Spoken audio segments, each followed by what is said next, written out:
properties of circle. So what are the properties of circle? Let us see.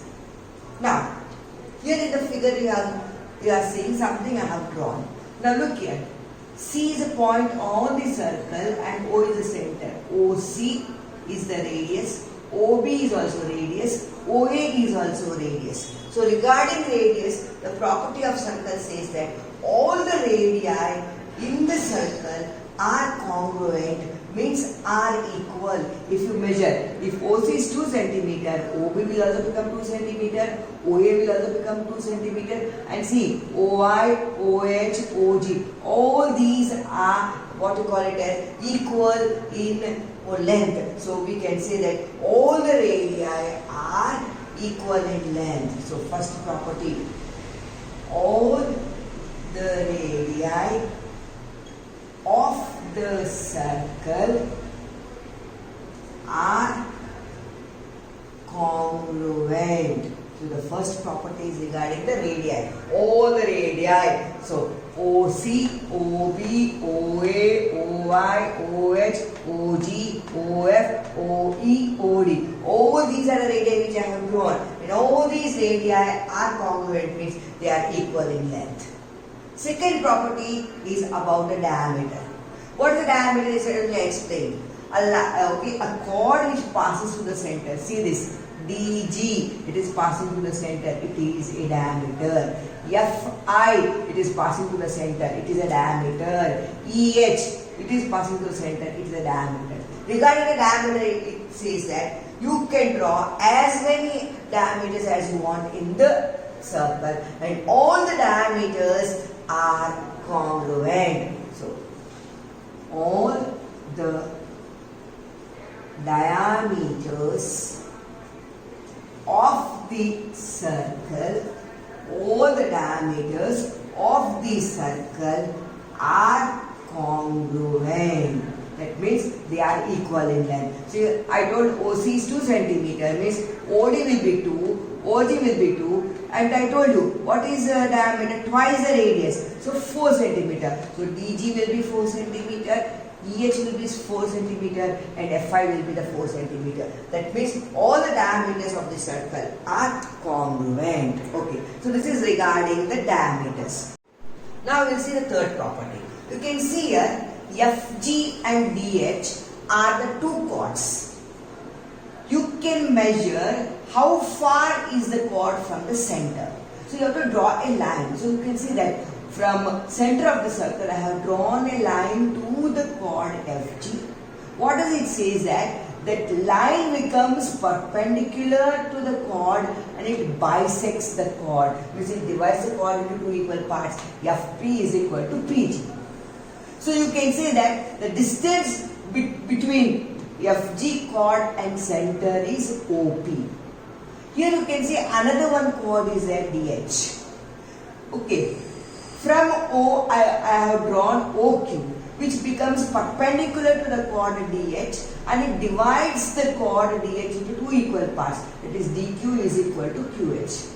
And you can see here, OQ is the distance of the chord from the center O. OP and OQ, if you see, what does it shows? That the distance of the chord FG from the center is more than the distance of the chord of DH from the center. That means as you move towards the center of the circle, the distance between the center and the chord decreases. As you move away from the circle, the distance between the chord and the center of the circle increases. So here OP is more, OQ is less. Why OP is more? Because FQ is away from the center O.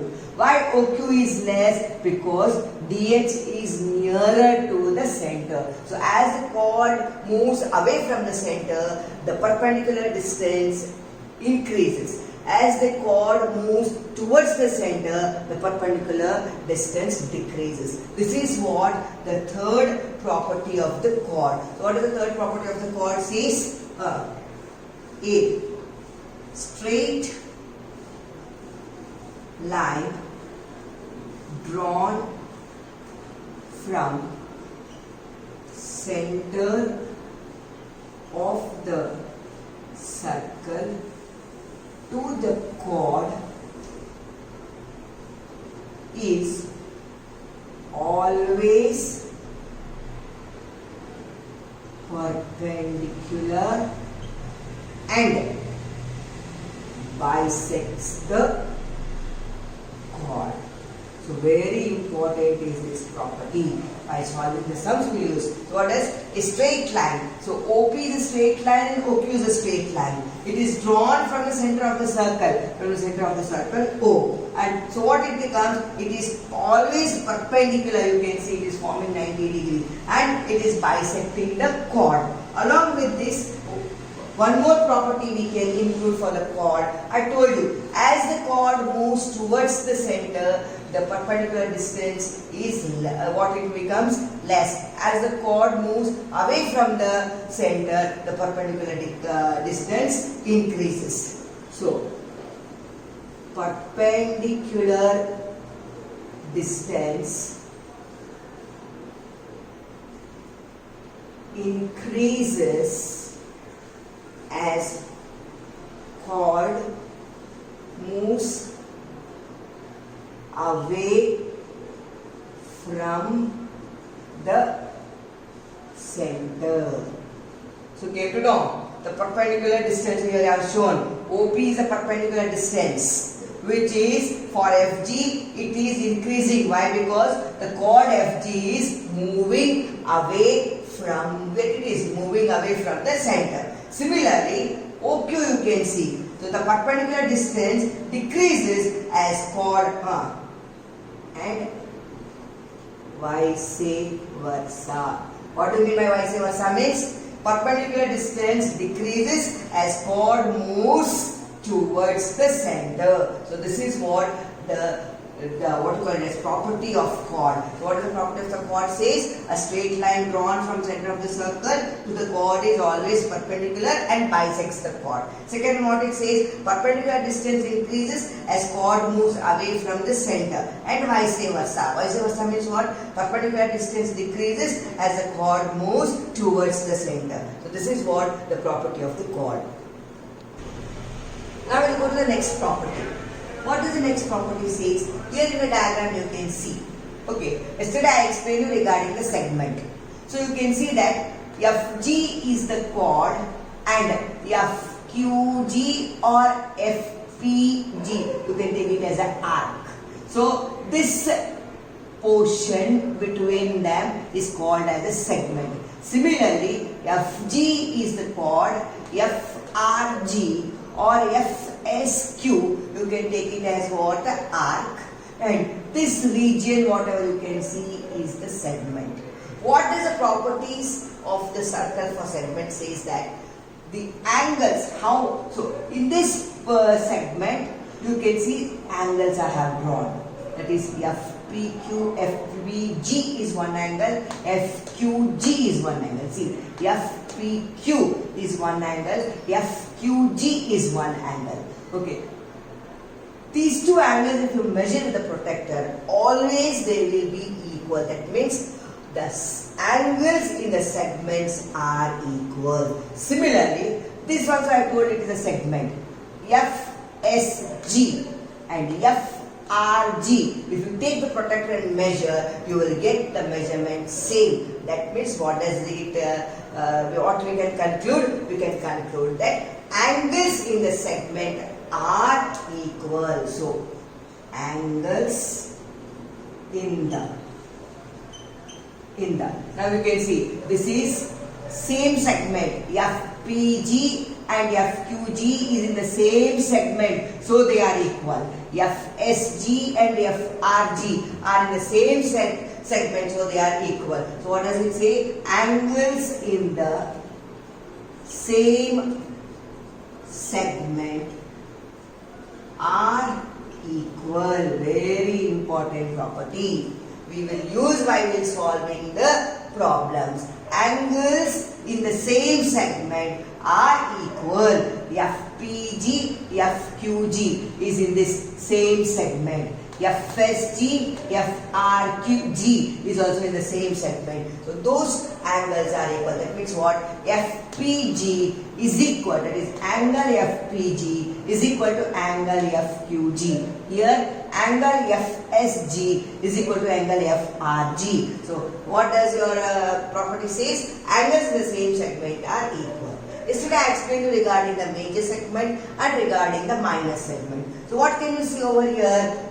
FQG is the major arc, FG is the chord. So this part is called as the major segment. In major segment, two angles are there, FPG and FQG. It is said that angles in the major segment are always acute angle less than 90 degree. So the next property is regarding the major segment angles. How will be the angles in a major segment? So this is one angle and this is one angle. You can see both the angles are less than 90 degree. Angles which are less than 90 degree are called as what they are called as? They are called as what they are called as? They are called as acute angle. See this angle, this angle, it is less than 90, and see this angle also, it is less than 90. So what does it shows? That the angles are acute. So what it says? Angles in the major segment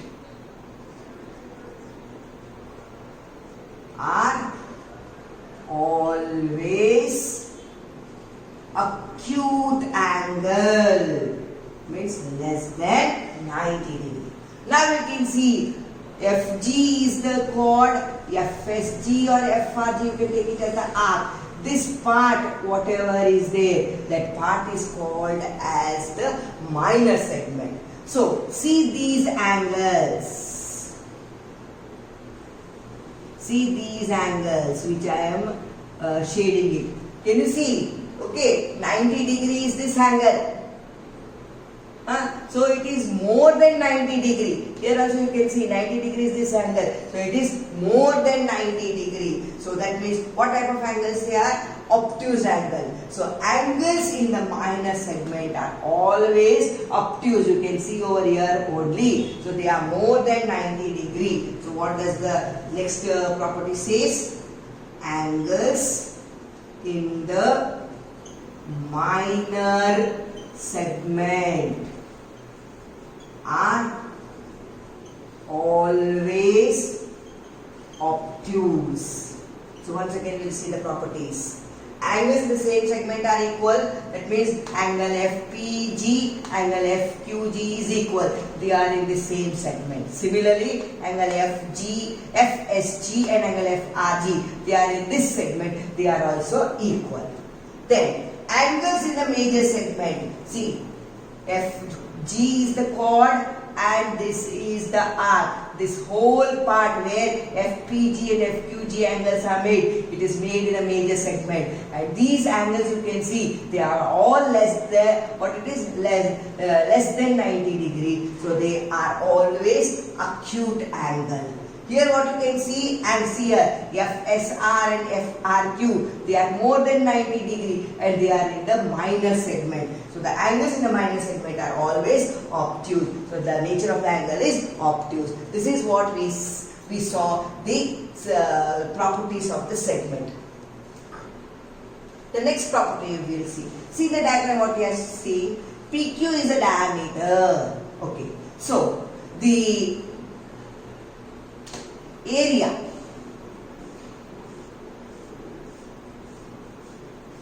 this area, it is called as semicircle. Means the diameter divides the circle into two equal parts. Each part is called as semicircle. What is called as semicircle? So what is a semicircle? The semicircle means the diameter divides the circle into two equal parts. Each part is called as semicircle. Why I took this? Because if I take a point R on the, what to call it as the circle, then if I join PR and if I join RQ. It is said that if you measure this angle will be 90 degree. That means angles in the semicircle are right angle. Very important. What it is? Angles in the semicircle are right angle. What is semicircle? Semicircle is what? The diameter of a circle divides a circle into two equal parts. Each part is called as semicircle. So we will see the property. So what does the property in semicircle says? The angles in the semicircle are right angle. So angles in the semicircle are right angle. Very important. Right angle means how much it is? 90 degree. So semi means half. So half of the circle is called as the semicircle. That means half of your circumference and the chord PQ, whatever the area is bounded by them, is called as semicircle. So you came to know what is the property. So what is the property in semicircle says that angles in the semicircle are right angle. That means it is 90 degree. So this ends the properties of circle. You can see now I have drawn a circle and a line. What my question is that how can you arrange this circle and a line? In how many ways you can arrange the circle and a line? You can see here circle and line here are separated. So you can arrange in first method, you can arrange in what way? In a separate way. That means the circle and the line are away from each other. This is the first method where you can arrange the line and the circle. See the second way. What is done? The line is intersecting the circle at 2 points P and Q. So this line which is intersecting the circle at 2 points P and Q, this line is called as secant. Very important term which we are going to use in solving the sums. So what is secant? A line which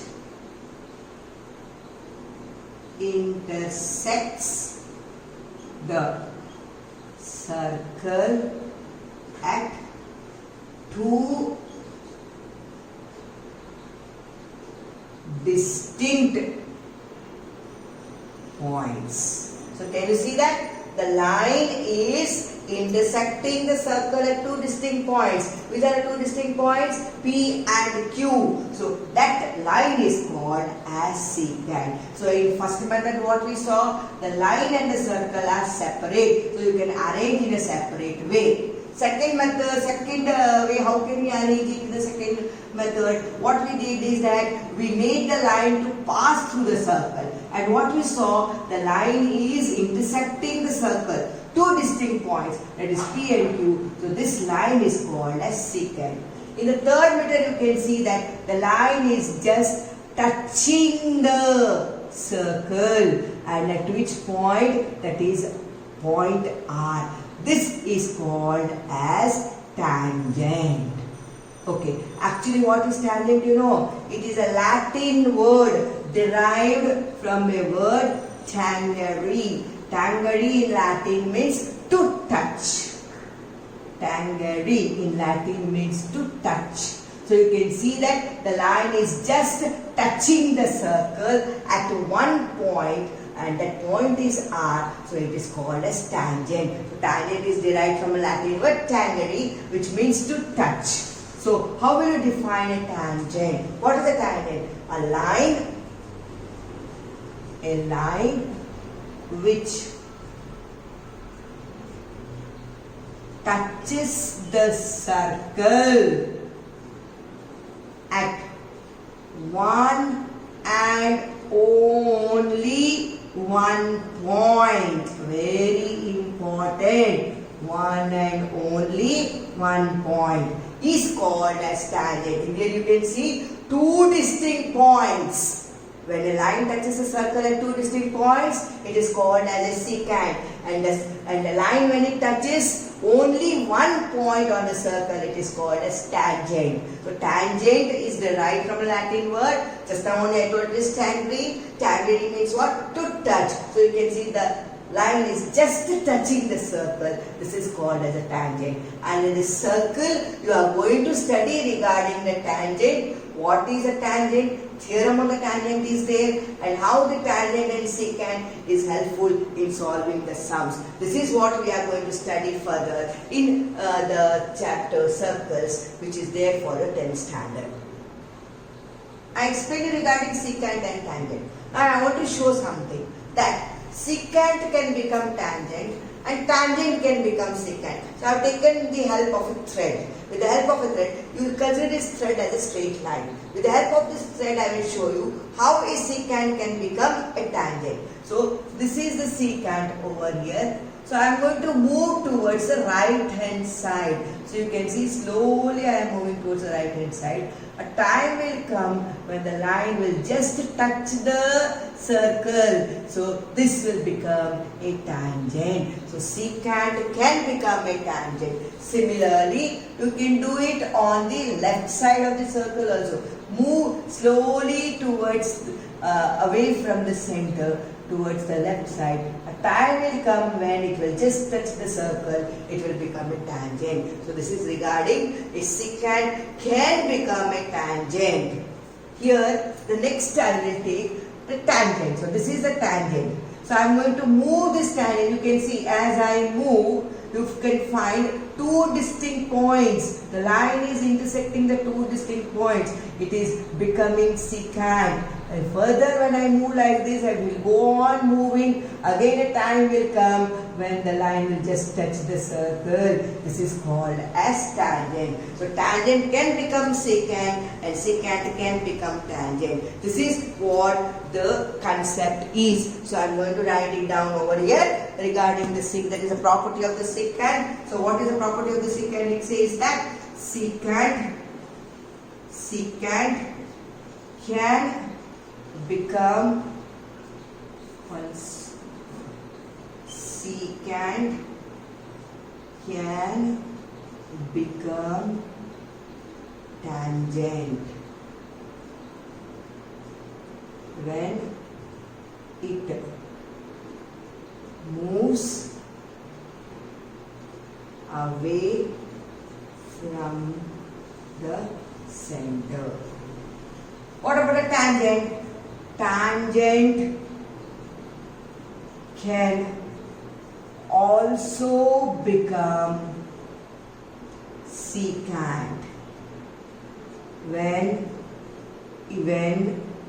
it moves towards the center. So this is what regarding the secant and tangent. So what is secant and what is tangent? So what is the property? Secant can become tangent when it moves away from the center. Tangent can also become secant when it moves towards the center. So it will become a secant. So that is what the property of secant and tangent. Further I will continue in the next class where I have to explain you the theorem regarding the tangent.